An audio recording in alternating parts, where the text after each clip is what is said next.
Assalamualaikum warahmatullahi wabarakatuh. Perkenalkan, kami dari kelompok 2 akan membahas materi bab tentang obat kontrasepsi. Sebelum kita memasuki pembahasannya, saya akan memperkenalkan anggota-anggota dari kelompok 2 yang dimulai dari saya sendiri, Erika Kurniawardani, kemudian dilanjutkan oleh Aisyah Fitri, selanjutnya Bagus Arya, selanjutnya Anissa Umaro, selanjutnya Pradista Rahma, selanjutnya Indi Rohmatila, selanjutnya Laisa Putri, selanjutnya Nanda Yosi, selanjutnya Nafisa Alfi, selanjutnya Siti Aisyah, dan yang terakhir adalah Yolanda Artamahia.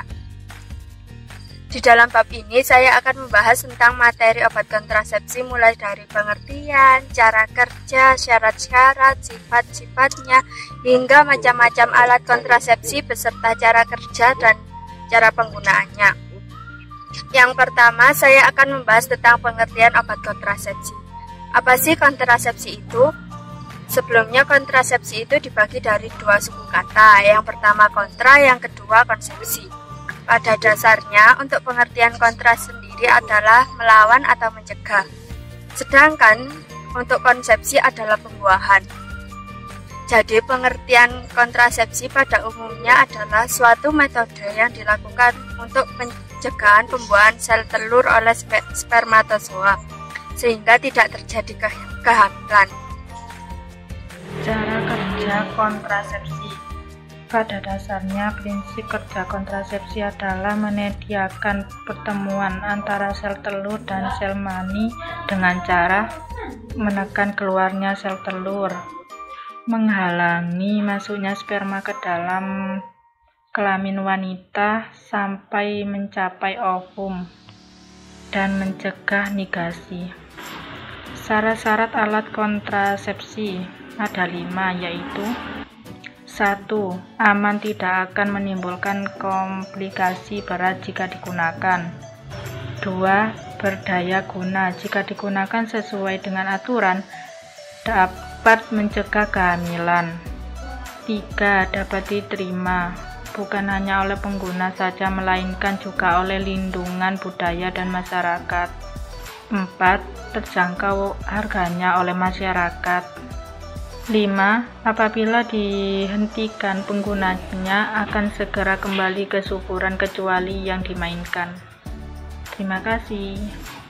Berdasarkan sifatnya, permanen dan non-permanen. Permanen, tubektomi dan vasektomi. Non-permanen, metode LAM, pantang berkala, ketika coitus interruptus. Tubektomi adalah setiap tindakan pada kedua saluran telur wanita yang mengakibatkan wanita tersebut tidak akan mendapatkan keturunan lagi. Vasektomi, sterilisasi pada pria. Vasektomi adalah pemotongan pada saluran vasa deferensia dan terkadang hanya mengikat vasa deferensia. Metode LAM, Laksonal Amenho metode, pemberian ASI. Cara KB melalui menyusui eksklusif, menyusui bayi dari 0 sampai 4 bulan tanpa makanan. Seorang wanita menyusui dikatakan menggunakan metode LAM bila 1. Menyusui secara penuh dan bayinya tidak mendapat makanan tambahan. Kedua, ibu sering memberikan ASI siang dan malam. Ketiga, belum mendapat haid. Dan keempat, bayinya belum berumur 6 bulan. Kontrasepsi berdasarkan sifatnya non-permanen, pantang berkala. Cara ini dilakukan dengan tidak melakukan hubungan intim pada saat istri pada masa subur. Kedua, coitus interruptus. Coitus interruptus dapat diartikan sebagai senggama terputus atau dalam artian penis dikeluarkan dari vagina sesaat sebelum cairan sperma keluar terjadi. Cara kerja hal ini dilakukan agar cairan sperma tidak akan masuk ke dalam rahim serta mencegah bertemunya sperma dengan sel telur yang mengakibatkan pembuahan terjadi. Menggunakan alat bantu. Yang pertama, alat penghalang ovulasi dengan pemakaian hormon, misalnya pil KB, susu atau implan, suntikan. Yang kedua, alat menghalangi fertilasi atau penempelan embrio. Yang pertama, IUD atau Selanjutnya, jeli tablet busa dan spon atau spermatisida. Terus, vagina diafragma atau cup cervix. Yang terakhir, kondom. Pil KB dibedakan menjadi dua. Yang pertama, mini pil.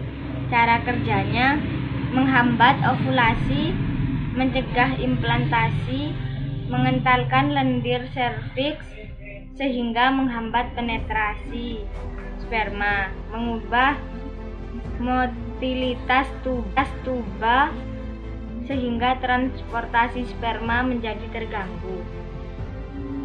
Cara penggunaannya diminum setiap hari pada saat yang sama sampai habis, dan pil pertama sebaiknya diminum pada saat hari pertama siklus haid. Yang kedua, pil kombinasi.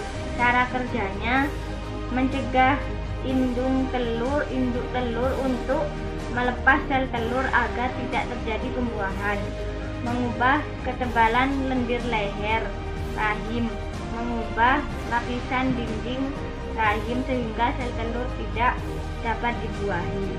Cara penggunaannya diminum setiap hari pada saat yang sama, dan pil pertama dimulai pada hari pertama sampai hari ke-7 siklus haid.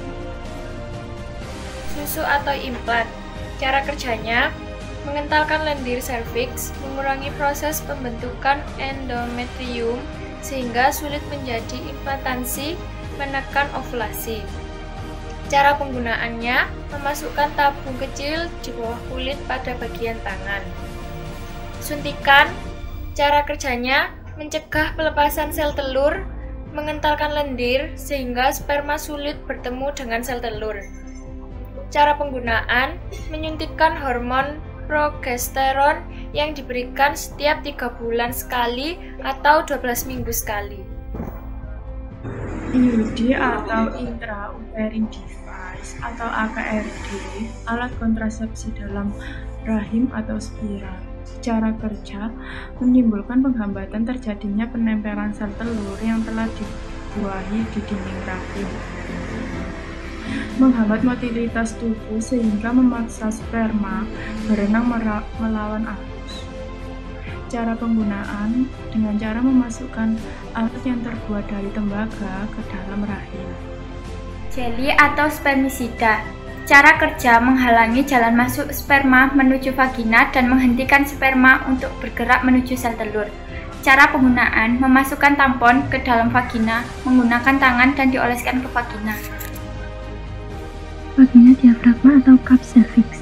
Cara kerjanya mencegah masuknya sperma melalui kanalis cervicalis ke uterus dan saluran telur sebagai alat untuk menempatkan spermisida. Sedangkan cara penggunaannya, masukkan diafragma ke dalam vagina, jauh ke belakang, dorong sebagian depan pinggiran ke atas di balik tulang pubis. Alat kontrasepsi terakhir adalah kondom.